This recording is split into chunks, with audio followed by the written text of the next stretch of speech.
Ampak kaj, če je celoten postopek narejen tako, da je v njem praktično nemogoče sodelovati?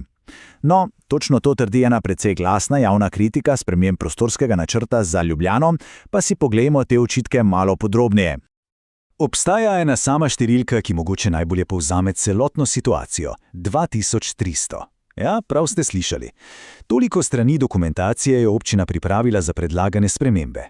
Avtorji kritike, ki jo danes pregledujemo, so prepričani, da to ni zgolj obsežno gradivo. Ne, to je prva in hkrati največja ovira za čisto vsakoga, ki bi rad razumel, kaj se z našim mestom sploh dogaja. In to nas pripelje do osrednjega vprašanja, ki ga zastavlja ta vir. Kaj se v resnici dogaja za vso to goro papirja? Ne gre samo za neke tehnične podrobnosti o urbanizmu, gre za nekaj veliko bolj temeljnega. Gre za vprašanje, ali je sodelovanje javnosti pri tako ključnih odločitvah sploh resnično omogočeno, ali pa je vse skupaj zgolj ena velika predstava. Poglejmo si torej prvi sklop očitkov. Ta se osredotoča na sam postopek. Kritika namreč trdi, da je zasnovan tako, da povprečnega občana preprosto zmede, ga utrudi in na koncu odvrne od vsakršnega sodelovanja. Prvi očitek je nekaj, kar vir imenuje informacijska preobremenitev. In ne gre samo za tistih 2300 strani. Trik je v tem, da je gradivo razdrobljeno na osnutek odloka, pa na grafične dele, okoljsko poročilo in za povrh še na kar 5 ločenih svežnjev sprememb. Vse to skupaj ustvari en tak labirint podatkov, v katerem se je, kot trdijo kritiki, nemogoče znajti. Po njihovem mnenju je to klasična taktika, ki posamezniku prepreči, da bi videl celotno sliko in razumel resnične posledice. In tukaj pridemo do ključne točke, ki jo izpostavlja ta kritika. Poglejte, na papirju pravica do sodelovanja seveda obstaja, v praksi pa naj bi bil sistem postavljen tako, da to pravico popolnoma izniči. Pripombe so menda dovoljene le na vnaprej določene izbrane spremembe. Kaj to pomeni?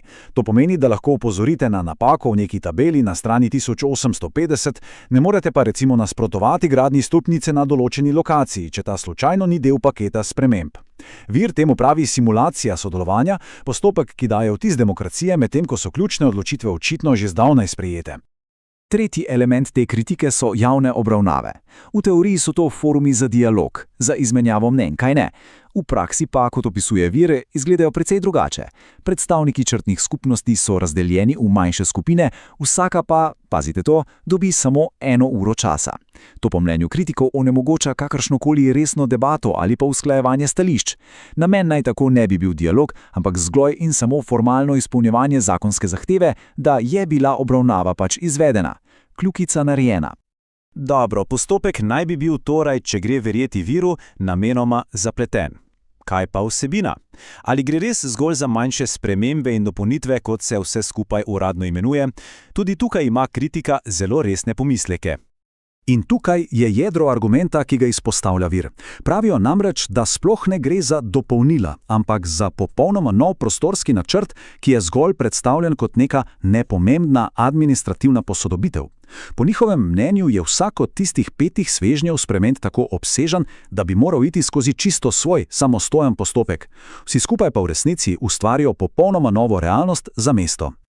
Da si lažje predstavljamo, vir pravzaprav trdi, da občina ne popravlja nekaj členov ustave, ampak pod krinko tehničnih popravkov piše popolnoma novo ustavo za prostorski razvoj mesta. Uporaba te močne metafore res poudarja, kako temeljne in daljosežne so po mnenju kritikov te spremembe v resnici. V redu, slika, ki jo riše ta kritika, je precej zaskrbljujoča. Ampak, in to je pomembno, ne ostane le pri analizi problema. Ponuja tudi zelo konkretne korake za vsakoga, ki se želi odzvati. Pa poglejmo, kaj predlagajo. Vir ponuja 4 zelo praktične korake. Prvi, pozabite na 2300 strani. Na spletni strani občine poiščite tisti ključni dokument, seznam parcel s predlaganimi spremembami. Drugi korak je logičen. Preverite, ali je morda vaša parcela na tem seznamu. Tretji, vložite pripombo. In četrti, morda celo najpomembnejši, povežite se s sosedi, s civilnimi iniciativami, strokovnjaki. Skupen glas je vedno močnejši. Vir ponuja celo predlogo za pripombo. In zakaj je to pomembno? Čeprav občina morda ne bo vsebinsko upoštevala splošnih pripomb, mora vsako formalno vloženo pripombo zabeležiti. In to je ključno. S tem se ustvari pravna podlaga. Vsak, ki je oddal pripombo, lahko kasneje, če je to potrebno, sproži upravni spor. Brez oddane pripombe te možnosti preprosto ni. Torej, imamo analizo problema in imamo predlog rešitev. Ampak zakaj je odziv v tem primeru, po mnenju Vira, tako zelo pomemben? No, zaključek se dotakne samega bistva demokratičnega delovanja. Ključno sporočilo, ki ga želi predati Vir, je naslednje. V sistemu, ki je narejen tako, da otežuje sodelovanje, molk ni nevtralno dejanje. Sistem ga interpretira kot strinjanje. Neudeležba v takem postopku tako postane tiha podpora obstoječemu stanju. In s to provokativno mislijo iz Vira zaključujemo tole analizo. Na koncu ne gre toliko za vprašanje, ali so posamezne spremembe dobre ali slabe. Osrednje vprašanje, ki ga postavlja ta kritika, je, ali je postopek odločanja o prihodnosti vseh nas pravičen, pregleden in resnično demokratičen. Vir trdi, da ni. Vprašanje, ki ostaje odprto, pa je, kakšen bo odziv na to. Pozdravljeni. Danes si bomo pogledali en dokument, ki precej na oster način ocenjuje postopek javne razgrnitve sprememb ljubljanskega OPN-ja. Gre za neko vrsto javnega naznanila, pravzaprav kritike, ki opozarja na resne pomisleke glede tega, kako mestna občina Ljubljana vodi celotno zadevo. Kaj so torej glavni očitki, ki jih to gradivo izpostavlja? Ja, pred nami je v bistvu ena kritična analiza, osredotočena prav na postopek spreminjanja OPN-ja. In poudarja predvsem domnevne težave, ovire pri transparentnosti, pa pri tem, koliko lahko javnost dejansko sodeluje. Naš cilj danes je pač to razčleniti, razumeti, zakaj avtorji tega spisa menijo, da postopek ni, recimo, pravi, in pa pogledati, kaj konkretno svetujejo občanom. V redu, super. Gremo kar po vrsti. Prva stvar, ki jo gradivo res močno poudari, je obseg. Ogromen obseg dokumentacije. Ja, omenja se številka 2300 strani. Uf. In v gradivu to označujejo kot nekako klasično taktiko informacijske preobremenitve. Zakaj naj bi bil pa ta obseg tak problem? Saj več informacije ponavadi dobro ali ne? Je res samo količina? No, argument tukaj je malce drugačen. Pravijo, da ko je material tako obsežen, pa hkrati tehnično zapleten, pa še razdrobljen, omenjajo osnutek odloka, pa grafične dele, okoljsko poročilo, tehnične posodobitve, pa še 5 ločenih nekih paketov sprememb. Ogromno vsega. Ja, in potem je za posameznika, tudi če je res motiviran, praktično nemogoče, da bi dojel celoto. Težko je potem oceniti, kakšne so sistemske posledice vsega tega, ali pa presoditi, a gre res samo za neko, kot praviš, tehnično posodobitev, ali pa je zadaj nekaj večjega. Ta kritika namiguje, da gre v bistvu za preoblikovanje osnove prostorskega načrtovanja v mestu, nekakšne prostorske ustave, kot pišejo. Torej, obseg kot ovira za razumevanje. Tako nekako, da aktivno onemogoča informirano presojo. Sliši se precej obremenjujoče, ampak kritika se ne ustavi tukaj. Zelo ostra je tudi glede zahteve DU, da se lahko pripombe daje samo na spremenjene vsebine. Kaj to zdaj pomeni v praksi, po mnenju teh avtorjev? Kakšne so posledice take omejitve? Če to povežemo s širšo sliko sodelovanja javnosti. Argument je, da ta omejitev v bistvu onemogoča pravo demokratično razpravo o prostoru, o prihodnosti mesta. Kako to misliš? Če lahko komentiraš samo tisto, kar je že predlagano kot sprememba, potem ne moreš recimo nasprotovati samemu konceptu. Ne moreš vprašati, ali sploh potrebujemo stanovanjsko gradnjo na nekem območju, ali je še en trgovski center res smiselen. Ali je to skladno z vizijo mesta, s trajnostjo? Aha, razumem. Strateška vprašanja odpadajo. Točno. Ostane ti samo možnost, da opozoriš na zelo, zelo specifične tehnične podrobnosti. V gradivu je naveden celo tak skoraj karikiran primer, kaj naj bi bilo edino sprejemljivo. Na strani 14302 v tabeli 7b je napaka v koeficientu zazidave. Samo to? Tako nekako naj bi izpadlo, ja. In zaključek te kritike je zato precej neposreden. To ni več sodelovanja, ampak samo njegova simulacija. Torej, omejitev na tehnikalije, namesto na vsebino, na strategijo, In čeprav občina uradno govori o 5 spremembah in dopolnitvah, kaj pa trdi to kritično gradivo? Kakšen je dejanski obseg teh sprememb po njihovem mnenju? So to res samo popravki? Ne, argumentacija v gradivu je čisto drugačna. Njihova trditva je, da vsaka od teh 5 sprememb v resnici predstavlja tako obsežen poseg, da bi si zaslužila čisto svoj, ločen postopek z javno obravnavo in vsem. Vsaka posebej. Tako trdijo, ja. Ko pa se jih združi vse skupaj v en tak velik paket, naj bi bil učinek seštevka takšen, da v praksi nastaja popolnoma nov prostorski načrt. Popolnoma nov. Ja, posledično naj bi obstoječi OPN postal nepregleden, notranje nasprotujoč, dejansko neuporaben. Bistvo kritike je torej, ne gre za dopolnjevanje, ampak za prikrito uvajanje čisto nove prostorske ureditve pod krinko neke administrativne posodobitve. To je kar resna obtožba. O samem namenu postopka, pravzaprav. Kako pa potem ta kritika ocenjuje javne obravnave, ki so sicer predvidene? So te mogoča priložnost, da se stvari razčistijo? Dokument pravi, da so samo formalnost. Ja, ocena javnih obravnav v tem spisu je milo rečeno slaba. Opisujejo organizacijo, kjer so četrtne skupnosti razdeljene v neke skupine. In vsaka skupina naj bi imela na voljo samo 1 uro. 1 uro? Za vse? Ja, na točno določen dan. Za predstavitev in razpravo o vseh spremembah na njihovem območju. Ampak to je res malo časa. Seveda. Kritika meni, da je to absolutno premalo za kakršnokoli resno osebinsko razpravo. Še manj pa, da bi prebivalci lahko skupaj oblikovali neka stališča. Takšna organizacija naj bi služila samo formalnemu izpolnjevanju zakonske zahteve. Pač, da se odkljuka postavka javna obravnava opravljena. Ne pa dejanskemu dialogu. Tako je. Namen naj ne bi bil slišati javnost, ampak samo zadostiti formi.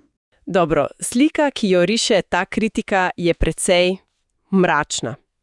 Ogromno gradiva, omejene možnosti komentiranja, prekratke obravnave. Kaj potem sploh svetujejo občanom? Naj kar opupajo? Kakšne konkretne korake predlaga to gradivo za nekoga, ki bi vseeno rad nekaj naredil? Ne.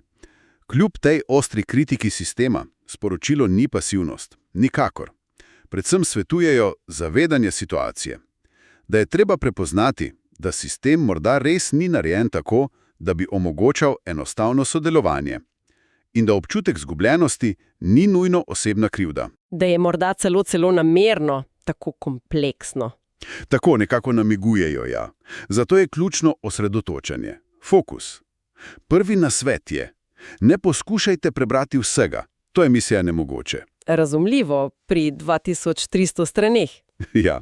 Namesto tega, pravi kritika, identificirajte, kaj je za vas osebno pomembno, vaša soseska, vaše zemljišče, tema, ki vas posebej zanima. Drugi korak. Poiščite seznam parcel, kjer se predlaga sprememba namenske rabe. Ta naj bi bil javno objavljen na spletni strani MOL. Tretje. Preverite, ali je na tem seznamu vaša parcela ali pa kakšna v vaši neposredni bližini. Če je, si podrobno poglejte, kaj se predlaga, kakšna je nova raba, kakšni so pogoji. In četrto, ugotovite, v katero črtno skupnost spada območje, ki vas zanima in kdaj je predvidena tista, četudi kratka javna obravnava zanjo. V redu, torej ciljano iskanje informacij, ne vsega naenkrat. Ampak kaj potem, ko najdeš relevantno informacijo? Zdi se, da je ključno sporočilo oddati pripombo, tudi če se zdi, da zaradi vseh teh omejitev morda ne bo imela pravega učinka, ali pa če je bolj splošna. Točno tako. Dokument izrecno poudarja pomen formalne oddaje pripombe, ne glede na njeno vsebino pravzaprav. Čeprav občina morda sporoča, da sprejema le zelo specifične, tehnične pripombe na predlagane spremembe. Se kritika sklicuje na zakonodajo, konkretno na 122. člen Zakona o urejanju prostora ZUPUD. Ta naj bi nalagal, da mora biti vsaka prejeta pripomba uradno zabeležena in na njo odgovorjeno. Aha, torej pravna podlaga obstaja. Tako je. Zato v gradivu celo ponudijo predlog besedila pripombe, ki ga lahko uporabi praktično vsakdo, tudi če ni našel konkretne napake v tistih 2300 straneh. Ta predlog se glasi nekako takole. Pripomba. Postopek javne razgrnitve ni ustrezno omogočil resničnega sodelovanja javnosti zaradi obsežnosti gradiva, tehnične zapletenosti in omejitve pripomb le na že vnaprej določene spremembe. Zahtevam, da se celoten postopek prekine in začne znova z jasno, razumljivo in demokratično osnovo. Kar pogumna zahteva. Je. Ampak argumentacija za tem je pravna. Oddaja takšni pripombe, če tudi je splošna kritika samega postopka, ustvari formalno podlago. Če občina takšno pripombo zavrne ali je ne obravnava ustrezno, ta formalni zapis odpira vrata za kasnejšo pritožbo ali celo za sodni preizkus zakonitosti celotnega postopka sprejemanja OPN. Torej, ni samo simbolno dejanje, ampak ima lahko resne pravne posledice. Točno, tako saj trdi ta kritika. Zanimivo. So v tem gradivu še kakšni drugi praktični nasveti za občane, kako naj ukrepajo poleg oddaje pripombe? Da, še en zelo pomemben nasvet je povezovanje. Kritika poudarja, da posameznik sam težko kaj doseže proti tako kompleksnemu sistemu. To je realnost. Verjetno res. Ampak, če se ljudje s podobnimi interesi povežejo, lastniki zemljišč na nekem območju recimo, sosedje, ki jih skrbijo vplivi načrtovanih posegov, okoljske ali druge civilne iniciative, skupaj imajo bistveno večjo moč. Lahko dajo usklajene, bolj tehtne pripombe, lahko skupaj nastopijo na tisti kratki javni obravnavi in bolj učinkovito predstavijo svoja stališča. Lažje si tudi poiščejo strokovno pomoč, omenjajo arhitekte, pravnike, urbaniste. Ti lahko pomagajo razumeti gradivo in oblikovati utemeljene argumente. In verjetno tudi lažje pritegnejo pozornost medijev. Seveda, skupaj lažje dosežejo medije, objavijo svoje analize in tako ustvarjajo nek širši javni pritisk na tiste, ki odločajo. Je pa treba omeniti, da se kritika zaključi z zelo ostro oceno. Avtorji dobesedno zapišejo, citiram, da to ni demokracija. To je tehnična diktatura pod plaščem zakonitosti. To so res močne besede. Tehnična diktatura. Izjemno močna izjava, ja? Kaže na popolno nezaupanje avtorjev v sam postopek. Res. Ampak, če prav razumem, kljub tej ostrini, tej grenkobi in občutku nemoči, ki vaja iz te kritike, končno sporočilo ni vdaja, ni pasivnost, ampak prav nasprotno, poziv k dejanju. Natančno tako. Kljub opisovanju vseh teh sistemskih ovir je končni poudarek na aktivnosti. Logika predstavljena v gradivu je pravzaprav preprosta. Če ljudje molčijo, sistem to razume kot tiho strinjanje, kot privolitev. Če ni glasu proti. Potem se šteje, da so vsi za. Če pa se oglasi dovolj posameznikov in skupin, če jasno izrazijo svoje nestrinjanje z oddajo pripomb, z udeležbo na obravnavah, z javnim opozarjanjem, šele takrat nastane realna možnost za spremembe. Morda ne takojšnje ali popolne, ampak odpre se prostor za dialog, za morebitne popravke ali pa vsaj, kot sva rekla, za kasnejši pravni preizkus. Pasivnost, po mnenju avtorjev te kritike, pomeni sprejemanje obstoječega stanja. Delovanje pa odpira vrata. Torej, današnja analiza tega kritičnega dokumenta o spreminjanju ljubljanskega OPN je osvetlila resne pomisleke, ki jih izraža ta vir.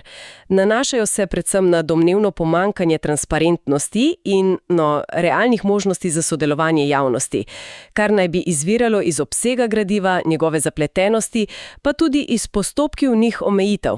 To skrati pa smo videli, da dokument ne ostaja zgolj pri kritiki. Ponuja zelo konkretne, praktične nasvete, kako naj ljudje delujejo znotraj teh okoliščin, ki jih opisuje kot, recimo, omejujoče. Od osredotočanja na tisto, kar je relevantno, preverjanja lastnih interesov, do nujnosti oddaje formalnih pripomb, četudi splošnih, in seveda pomena povezovanja z drugimi. Poudarek je torej na aktivni drži kljub sistemskim oviram, ki jih ta vir opisuje.